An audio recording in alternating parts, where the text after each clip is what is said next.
유난히 맑았던 날이었습니다. 늘 그렇듯 펜타곤의 복도는 정해진 속도로 흘러가고 책상 위의 일정표는 익숙한 글자들로 채워져 있었죠. 그런데 한 통의 보고가 그 평범함을 송두리째 뒤집어 놓았습니다. 기술이란 무엇일까요? 결국 사람을 움직이는 건 체면일까요? 필요일까요? 오늘 이야기가 끝날 때쯤 당신도 조용히 묻게 될지 모릅니다. 누가 누구에게 제발이라는 말을 하게 되는지요. 이런 이야기들이 이어지길 바라신다면 구독과 좋아요로 조용히 응원해 주셔도 좋겠습니다. 댓글로 생각을 남겨주시면 다음 이야기를 고르는데 큰 힘이 됩니다. 나는 로버트 밀러, 펜타곤 국제방사협력국의 부국장이다. 25년 동안 동맹국에게 무기를 파는 일을 했다.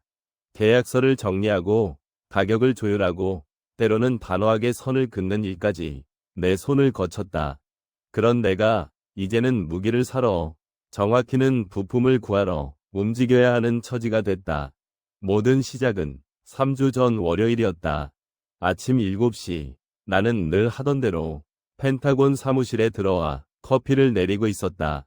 창밖으로 보이는 워싱턴 하늘은 깨끗하게 열려 있었고 이번 주 일정도 특별할 것 없어 보였다. 한국 방위비 분담 협상 준비, 폴란드 계약 검토, 일본 전투기 관련 회의. 수십 년 동안 반복해온 일상의 목록이었다. 그때였다. 비서가 문을 거의 두드리다시피 했다. 얼굴이 새하얗게 질려 있었다. 나는 커피잔을 내려놓고 그녀가 내민 태블릿을 받았다. 화면에는 시애틀 보잉 에버렛 공장의 실시간 영상이 떠 있었다. 처음에는 무슨 장면인지 이해가 되지 않았다. 세계 최대 규모의 항공기 조립 공장, 축구장 수십 개를 합친 듯한 그 거대한 공간이 텅 비어 있었기 때문이다. 원래라면 수백 명의 기술자가 움직이고 용접 불꽃이 튀고 크레인이 부품을 나르며 소음이 가득해야 했다. 하지만 영상 속 공장은 마치 불 꺼진 창고 같았다. 멈춰 선 설비들, 조용히 식어버린 작업대, 그리고 반쯤 완성된 전투기 동체만이 서늘하게 남아있었다. 내 목소리가 갈라졌다. 이게 무슨 상황이야? 비서가 숨을 삼켰다. F-15X 생산 라인이 오늘 아침 6시부터 전면 중단됐습니다. 이유를 묻자 그녀는 망설임 없이 답했다. 핵심 부품 수급 불가입니다. 조종석 디스플레이 모듈이 없어서 조립을 더 진행할 수 없다고 합니다. 조종석 디스플레이 모듈, 전투기의 눈이라 불리는 장비, 파일럿에게 레이더 정보, 무장, 상태, 비행 데이터까지 한 화면에 보여주는 대화면 다기능 전시기. 그게 없으면 엔진이 아무리 좋아도 무장이 아무리 강해도 전투기는 철덩어리일 뿐이다. 나는 머릿속으로 미국 내 공급망을 빠르게 훑었다. 텍사스 쪽 협력사, 애리조나 쪽 라인, 기존 공급자 모두 확인했느냐고 묻자 비서는 고개를 저었다. 전부 납기 불가 통보입니다. 이유는 다양하지만 결론은 같습니다. 최소 3년은 걸린다고 합니다. 3년. 그 숫자가 내 머리를 텅 비게 만들었다. 지금 보잉 라인에서 대기 중인 F-15EX-만 47대. 여기에 사우디, 카타르, 인도네시아, 수출 물량까지 합치면 200대가 넘는 전투기가 그 부품 하나 때문에 멈춰 있다는 뜻이었다. 하루 손실이 얼마냐고 나는 거의 본능적으로 물었다. 보잉 측 산정으로 8억 달러. 우리 돈으로 약 870억 원입니다. 하루에 870억 원이 증발하고 있었다. 일주일이면 수천억, 한 달이면 조 단위. 숫자가 너무 커서 현실감이 없을 정도였다. 나는 창밖을 바라봤다. 워싱턴의 파란 하늘이 갑자기 빛을 잃은 것처럼 느껴졌다. 대안은 내가 묻는 말이었지만 거의 애원에 가까웠다. 비서는 태블릿 화면을 넘겼다. 현재 기술력과 납기 조건을 모두 만족하는 업체는 전 세계에서 한 곳뿐입니다. 로고가 보였다. 한화 시스템. 대한민국. 입술을 깨물었다. 설마가 현실이 되어 있었다. 보잉도 이미 사전 접촉을 시도했지만 결론은 같다고 했다. 유일한 해답이 한국이라니. 나는 25년 동안 한국에 무기를 팔아왔다. F-16K, 패트리어트, 글로벌워크, 이지스 시스템. 한국은 늘 구매자였고 우리는 판매자였다. 그게 자연스러운 질서처럼 느껴졌다. 그런데 이제는 우리가 한국에게 부품을 팔아달라고 부탁해야 한다. 비서의 목소리가 멀게 들렸다. 내 머릿속은 10년 전으로 거슬러 올라갔다. 그날 내가 그 자리에 있었다. 10년 전 이맘때 나는 펜타곤 국제방산협력국에서 아시아 담당 국장이었다. 그날 내 사무실에는 한국방위사업청 대표단이 앉아 있었다. 표정에는 절박함이 짙게 배어 있었다. 양복 소매가 다른 중년 기술 관료, 밤을 새운 듯 눈이 붉은 젊은 연구원, 발표 자료를 쥔 손끝이 하얗게 질린 사업단장. 그들이 요청한 건 4가지 핵심 기술이었다. AESA 레이더 기술, 적선 탐색 추적, 장비, 전자광학 표적 추적, 전자전 방어 장비, 한국형 전투기, 훗날 KF-21이라 불리게 될 그 프로젝트의 중심을 이루는 것들. 그들은 말했다. 이 기술들이 없으면 저희는 껍데기밖에 못 만듭니다. 미국의 도움이 필요합니다. 제발 기술을 공유해 주십시오. 그 눈빛에서 절박함과 희망이 뒤섞여 있는 걸 보았다. 하지만 내 답은 이미 정해져 있었다. 불가능합니다. 나는 차갑게 말했다. 이 기술은 미국 국가 안보와 직결된 1급 기밀입니다. 동맹이라 해도 예외는 없습니다. 그들은 60년 동맹을 이야기했다. 한국전쟁부터 함께 흘린 피를 입에 올렸다. 하지만 나는 서류를 덮으며 잘라 말했다. 동맹은 동맹이고 기술은 기술입니다. 감정으로 결정할 문제가 아닙니다. 회의실에 침묵이 내려앉았다. 누군가는 고개를 떨궜고 누군가는 입술을 깨물었다. 그때 내 옆에 앉아있던 국방부 기술 담당관이 내 귀에 속삭였다. 어차피 한국 기술력으로는 100년이 걸려도 못 만듭니다. 결국 우리 전투기를 사게 될 겁니다. 나는 고개를 끄덕였다. 그게 우리의 계산이었다. 핵심을 주지 않으면 포기할 것이다. 포기하면 비싼 값에 우리 제품을 사게 된다. 그날 밤 나는 동료들과 스테이크하우스에서 와인을 마시며 웃었다. 한국이 AESA 레이더를 달라고 했다는 내 말에 테이블 위 웃음이 번졌다. 그때 우리의 눈에 한국은 단지 좋은 고객이었다. 충성스럽게 미국 무기를 사주는 소비자. 기술을 만드는 쪽은 우리, 사는 쪽은 그들. 그게 영원할 거라 믿었다. 그리고 지금 그 믿음이 책상 위 긴급 보고서처럼 부서져 있었다. 한화 시스템. 우리가 거절했던 그 회사가 10년 동안 독자 개발에 모든 걸 걸었다고 적혀 있었다. 가르쳐주지 않은 AESA 레이더를 스스로 만들었고 조종석 디스플레이 기술도 자체 개발했다. 보고서 마지막 페이지에는 더 노골적인 문장이 있었다. 해상도, 반응 속도, 내구성, 모든 면에서 미군 MIL 규격을 200% 이상 초과 달성. 즉시 납품 가능한 유일한 업체. 손이 떨렸다. 이건 단순한 부품 문제가 아니었다. 내가 25년 동안 믿어온 세계의 질서가 무너지는 순간이었다. 회의실에서 차관보가 말했다. 직접 가야 한다. 나는 고개를 저었다. 왜 제가 가야 합니까? 당신이 아시아 담당 부국장이잖아. 무기를 팔 때 이야기입니다. 지금은 사는 입장입니다. 내 목소리가 높아졌다. 차관보는 테이블을 손가락으로 두드리며 현실을 들이밀었다. F-15X 사업이 멈추면 미공군 현대화 계획이 3년 지연된다. 그동안 중국은 J-20을 수백 대 더 뽑을 거고 러시아도 배치를 끝낼 거다. 태평양 전력 균형이 무너진다. 보잉 주가는 이미 일주일 만에 23%가 빠졌다. 위외도 대통령실도 매일 전화가 온다. 그리고 그는 결정적인 말을 던졌다. 자존심 때문에 나라를 말아먹을 셈이야. 나는 입을 다물었다. 맞았다.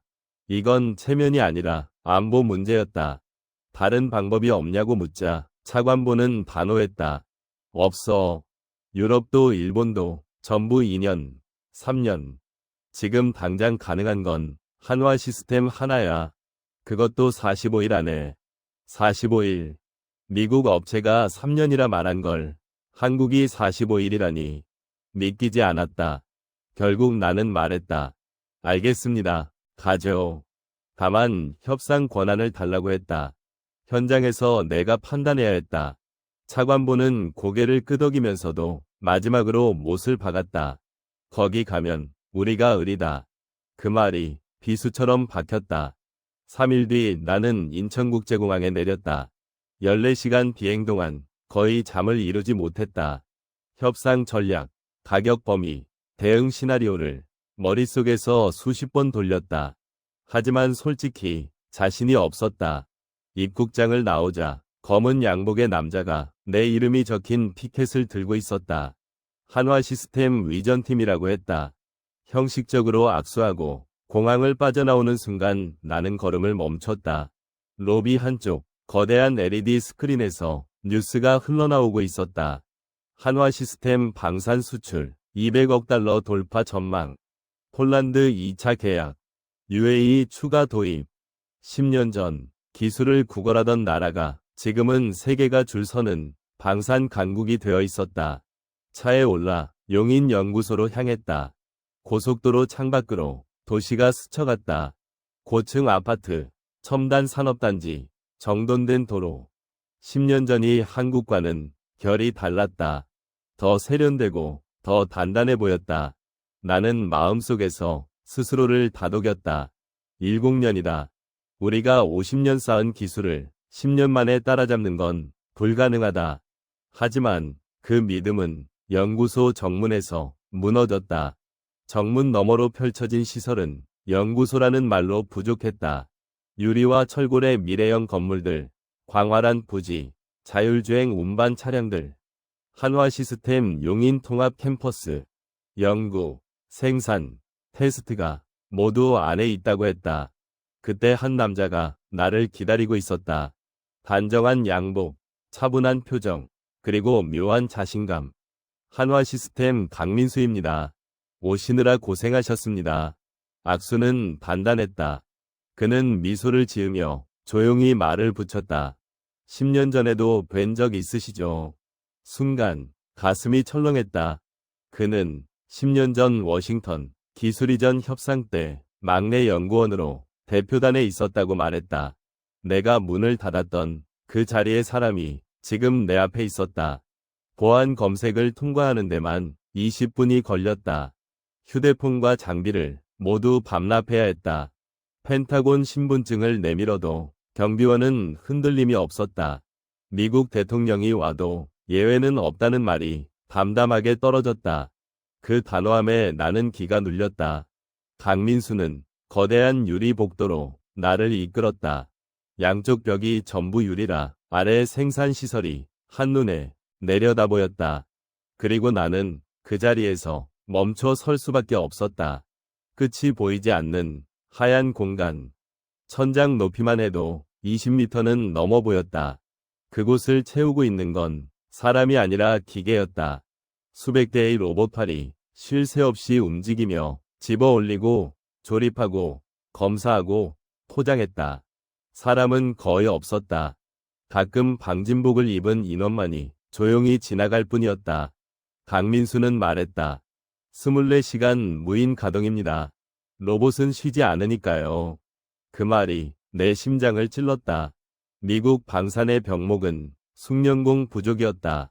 베테랑은 은퇴하고 젊은 세대는 들어오지 않고 기술이 끊기고 납기가 밀린다.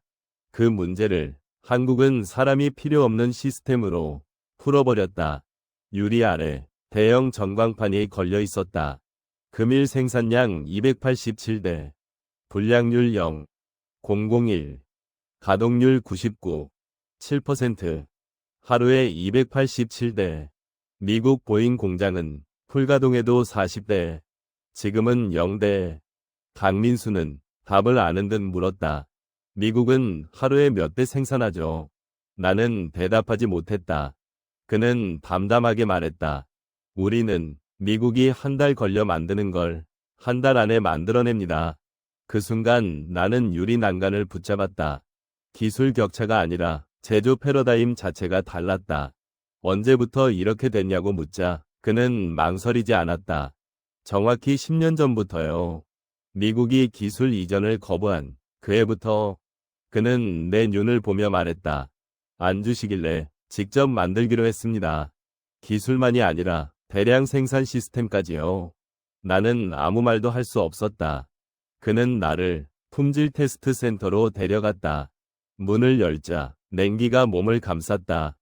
항온항습 시설이라고 했다. 센터 중앙에는 거대한 원통형 챔버가 있었다. SF 영화에서나 볼 법한 장비였다. 연구원이 조종석 디스플레이 모듈을 들고 와 장착했다. 바로 보잉이 목말라 하던 그 부품이었다. 테스트가 시작됐다. 1단계 진동. 1호지. 급기동 충격의 2배. 디스플레이는 미친 듯 흔들렸지만 영상은 끊기지 않았다. 2단계 온도. 영하 55도에서 영상 85도까지 급속 변환. 성에가 끼고 녹고 다시 열기가 치솟았지만 화면은 버텼다. 3단계 염수 분사. 소금물이 뿜어져 전체가 젖었다. 나는 속으로 생각했다. 이건 어렵다. 전자장비의 염수는 치명적이다. 하지만 20분이 지나도 화면은 선명했다. 강민수는 옆에서 말했다. MILSTD-810H 기준입니다. 그런데 저희 내부 기준은 이보다 더 가혹하죠. 내가 묻자 그는 숫자를 던졌다. MIL 규격의 300%. 왜 그렇게까지 하냐는 질문에 그는 짧게 웃었다. 10년 전에 배웠거든요. 기준을 남들보다 높게 잡아야 한다는 걸. 그리고 이렇게 덧붙였다. 미국이 기술을 안 줬을 때 저희는 두 가지 선택이 있었습니다. 포기하거나 미국보다 더 잘 만들거나. 우린 후자였죠. 테스트가 끝났고 연구원이 모듈을 꺼내 내 앞에 놓았다. 스크래치 하나 없었다. 강민수는 말했다. 불량률 0. 001위 비결이 뭔지 아십니까? 기준 미달 제품은 공장 밖으로 못 나갑니다. 목표는 0%예요. 나는 모듈을 내려놓았다. 손이 다시 떨렸다. 미국 협력사들의 평균 불량률은 3%였다. 100개 중 3개를 버리니 납기가 밀리고 비용이 올라간다. 그런데 여긴 10만 개에 1개. 나는 마지막 희망처럼 가격을 물었다. 강민수는 말했다. 미국산의 40% 수준입니다. 절반도 안 되는 가격. 어떻게 가능하냐고 하자 그는 담담했다. 로봇이 만드니까요. 인건비가 거의 없고 분량도 없고 제작업도 없고요. 10년 전 스마트 팩토리에 5조 원을 투자했다고 했다. 그때는 미쳤다는 말도 들었지만 지금은 결과가 말해준다고. 나는 더 이상 할 말이 없었다. 품질, 납기, 가격, 전부 졌다. 이제 남은 건 협상이라 믿었지만 회의실로 들어가며 그것마저 환상일 수 있다는 걸 느꼈다. 회의실은 의외로 소박했다. 긴 테이블, 의자, 큰 스크린. 강민수는 맞은편에 앉았다. 옆에 실무진이 배석했다. 나는 선제 공격처럼 물량과 납기를 꺼냈다. 보잉이 필요로 하는 물량은 F-15X용 디스플레이 540대. 가격은 협의 가능. 나는 일부러 여유를 가장했다. 그리고 숫자를 제시했다. 미국 업체 납품가는 대당 87만 달러. 15% 프리미엄을 얹어 대당 100만 달러까지 줄 용의가 있다. 강민수는 서류를 펼치지도 않았다. 대당 35만 달러입니다. 나는 당황했다. 그럼 내가 제시한 100만 달러는 3배 가까운 금액이었다. 그는 고개를 끄덕였다. 좋은 조건이긴 하죠. 그런데 문제가 있습니다. 저희한테 물량이 없어요. 나는 귀를 의심했다. 하루 287대 생산한다더니 물량이 없다고. 그는 리모컨으로 스크린을 켰다. 세계 지도가 뜨고 빨간 점들이 빽빽했다. 폴란드, UAE, 사우디, 호주, 인도네시아, 노르웨이. 계약 완료. 47개국에서 주문이 들어와 있고 3년 후까지 라인이 풀가동이라고 했다. 그리고 대기 목록을 보여줬다. 나는 미국을 찾았다. 미국은 38번째였다. 내 목소리가 튀어나왔다. 농담입니까? 미국이 38번이라고요. 강민수는 표정 하나 변하지 않았다. 선착순입니다. 먼저 계약한 나라가 먼저 받아요. 공정하죠. 나는 동맹을 이야기했다. 60년 동맹을. 그 순간 그의 눈빛이 차갑게 식었다. 10년 전에도 그 말씀하셨죠. 60년 동맹이니까 기술 달라고 했을 때 미국이 뭐라고 했는지 기억하십니까? 나는 입을 다물었다. 그는 내 말투를 그대로 돌려주었다. 동맹은 동맹이고 사업은 사업입니다. 감정으로 순서를 바꿀 수는 없어요. 가슴이 내려앉았다. 나는 더 낮은 목소리로 거의 매달리듯 말했다. 보잉이 멈춰 있습니다. 하루 870억 원이 증발합니다. 미군군 계획이 통째로 흔들립니다. 강민수는 잠시 침묵하더니 서류 한 장을 꺼내 내 앞으로 밀었다. 방법이 아예 없는 건 아닙니다. 제목은 특별 우선 공급 조건. 그는 말했다. 앞서 받고 싶으시면 그에 맞는 조건을 내셔야죠. 폴란드는 계약금 70%를 현금으로 냈고 UAE는 100% 선불이었고 사우디는 왕세자가 전용기를 보내 임원진을 모셔갔다고 했다. 그리고 내게 물었다. 미국은 뭘 준비해 오셨나요? 나는 빈손이었다. 미국이니까 알아서 되겠지라는 오만만 들고 왔다. 그는 냉정하게 정리했다. 미국이라고 해서 특별 대우는 없습니다. 미국은 38번째 고객이에요. 나는 두 손으로 얼굴을 감쌌다. 그때 강민수는 다시 한번 말했다. 한 가지 방법이 있긴 합니다. 저희 조건을 들어주시면 라인 하나를 미국 전용으로 돌려 45일 안에 필요한 물량 전부 납품할 수 있습니다. 그가 새 서류를 꺼냈고 나는 제목을 읽는 순간 손끝이 떨리기 시작했다. 하지만 그 조건을 논의하기 전에 나는 해결해야 할 문제가 있었다. 회의가 잠시 쉬는 동안 나는 화장실을 핑계로 복도 구석으로 갔다. 그리고 양말 속에 숨겨둔 소형 단말기를 꺼냈다. 펜타곤 비상용 장비였다. 나는 워싱턴 기술 분석팀에 긴급 연락을 넣었다. 한화 내부망에 접속 시도해라. 기술 사양서를 확인해야 한다. 약점이 있으면 협상에 쓸 수 있다. 비열하다는 걸 알았다. 하지만 정면으로는 이길 수 없었다. 분석관이 접속을 시도했다. 그러나 목소리가 흔들렸다. 방화벽 구조가 일반적인 게 아닙니다. 우리가 아는 어떤 상용 시스템과도 달라요. 나는 이를 악물었다. 계속 시도해. 그때였다. 픽. 단말기에서 귀를 찢는 경고음이 울렸다. 화면에 붉은 글씨가 번쩍였다. 침입 시도 감지. 역추적 진행 중. 발신지 미국 감지. 국방부 네트워크. 순간 등골이 얼었다. 우리가 해킹하려다 역으로 해킹당하고 있었다. 통화는 끊겼고 나는 멍하니 단말기를 바라봤다.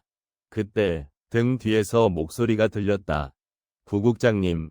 돌아보니 강민수가 태블릿을 들고 서 있었다.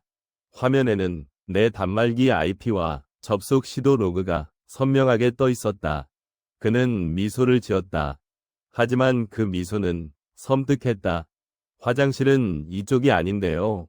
나는 급히 둘러댔다. 보안 호환성을 확인하려 했다고. 그는 고개를 끄덕이며 말을 이어갔다. 펜타곤 해킹 툴로 호환성 검사를 하시는군요. 나는 말문이 막혔다. 그는 담담히 말했다. 접속 시도부터 역추적 완료까지 3초였습니다. 저희 보안 시스템은 KF-21용으로 독자 개발했거든요. 미국이 소스 코드를 안 줘서 처음부터 새로 만들었습니다. 구조를 모르니 NSA도 못 들어요. 그리고 더 낮게 말했다. 참고로 부국장님 단말기 안정보는 이미 복사됐습니다. 별로 쓸만한 건 없더군요. 피가 빠지는 느낌이 들었다. 그는 태블릿을 내려다보며 마지막 경고를 남겼다. 이 로그는 자동 기록됐습니다. 필요하면 미국 언론이나 의회에 공개할 수도 있죠. 펜타곤 부국장이 동맹국 기업 해킹 시도하다 3초 만에 걸렸다. 재미있는 헤드라인일 텐데요. 나는 숨을 삼켰다. 그는 손을 저었다. 공개할 생각은 없습니다. 우린 신사적으로 비즈니스 하고 싶습니다. 다만 확실히 합시다. 10년 전에 기술 안 주셔서 감사했습니다. 덕분에 더 좋은 걸 만들었고 이번엔 해킹까지 시도해 주셔서 보안이 얼마나 좋은지 증명됐네요. 2번 감사드립니다. 나는 고개를 들 수 없었다. 해킹도 실패했고 협상 카드는 완전히 사라졌다. 다시 회의실로 돌아갔을 때 강민수는 말했다. 방금 일은 없던 걸로 하죠. 대신 하나만 보여드릴 게 있습니다. 우리가 왜 이렇게 됐는지 그 이유를요. 스크린에 오래된 흑백 사진이 떠올랐다. 좁은 연구실, 빽빽한 장비, 지친 얼굴의 연구원들. 10년 전 AESA 레이더 개발팀이라고 했다. 사진이 바뀌었다. 낡은 운동화, 헤어진 실내복, 책상 옆 야전 침대, 그리고 손으로 쓴 일지. 개발팀장이 10년 동안 매일 쓴 기록이라 했다. 지금은 연구소장이라고. 강민수는 일지 일부를 읽었다. 첫 해 3월 15일. 미국이 기술 이전을 거부했다. 우리에겐 아무것도 없다. 어디서부터 시작해야 할지도 모른다. 팀원들 앞에서 울었다. 첫 해 6월 2일. 처음부터 다시 시작하기로 했다. 0부터가 아니라 마이너스부터. 남들이 50년 쌓은 걸 우린 5년 안에 따라잡아야 한다. 미친 짓이지만 포기하면 나라가 끝난다. 2년 차 9월. 시제품 실패. 100m 앞도 못 본다. 퇴사자가 나왔다. 남은 사람들은 연구실 바닥에서 잤다. 3년 차 설 연휴. 전원 출근. 80만 줄 소스 코드를 처음부터 다시 짠다. 누군가 키보드에 피를 흘렸다. 나는 눈을 감았다. 80만 줄. 그걸 맨손으로. 4년 차. 47번째 시제품. 드디어 탐지 성공. 환호가 터지고 그 자리에서 다들 쓰러져 잤다. 6년 차. 미친 아이디어가 통했다. 무게는 30% 줄고 탐지거리는 40% 늘었다. 미국이 안 가르쳐줘서 다행이다. 덕분에 더 좋은 걸 만들었다. 강민수는 화면을 껐다. 이게 우리가 10년간 한 일입니다. 그는 나를 바라봤다. 미국이 문을 닫았을 때 우린 울었습니다. 포기하고 싶었죠. 그냥 미국 전투기 사면 편하잖아요.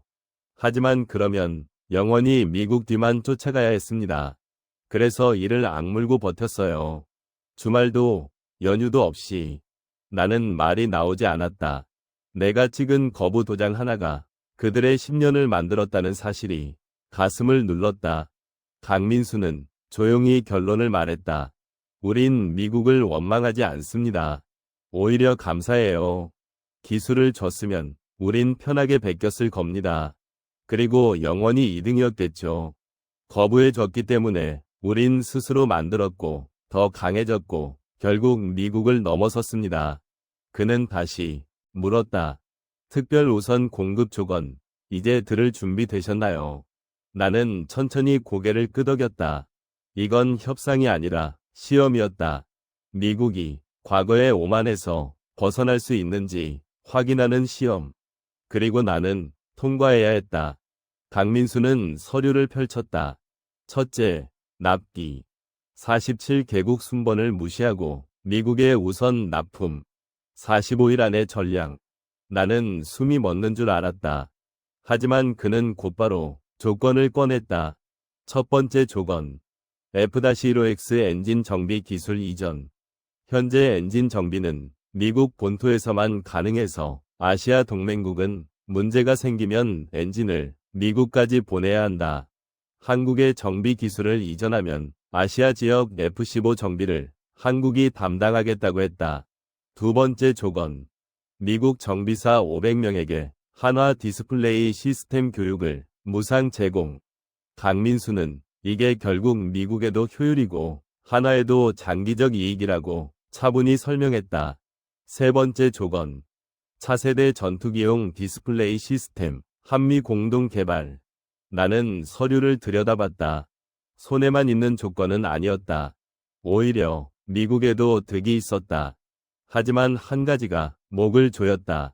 이 서명은 한국을 대등한 파트너로 인정한다는 뜻이었다. 25년 동안 갑이었던 미국이 그 자리를 내려놓는다는 뜻.